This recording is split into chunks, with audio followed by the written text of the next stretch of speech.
இது ஒர்க் ஆகுதான்னு தெரில, ஏன்னா குவாலிட்டியாக இருக்குன்னு தெரில.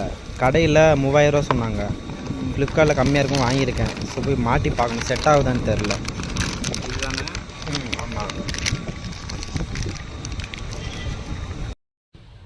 பைக்கு எம்டி பைக்கு செல்ஃப் மோட்ரு வந்து ஆர்டர் பண்ணியிருந்தேன். ஸோ வந்திருக்குது.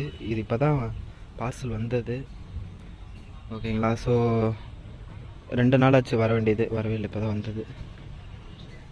இது நம்ம மாட்டி ஒர்க் ஆகுதான்னு பார்க்கலாம். ஸோ நம்ம செல்ஃப் மோட்ரு இதெல்லாம் கழட்டணும். இப்போது இதை ஃபுல்லாக கழட்டிட்டு ஒர்க் ஆகுதான்னு பார்க்கணும். ஃப்ளிப்கார்ட்டில் எதுவுமே வாங்காதீங்க, ஒரிஜினலில் கடையிலே வாங்கி போட்டுருங்க. ஃப்ளிப்கார்ட்டில் எதுவும் வாங்காதீங்க, வாங்கினீங்கன்னா இது மாதிரி தான் ஸ்டார்ட் ஆகாது.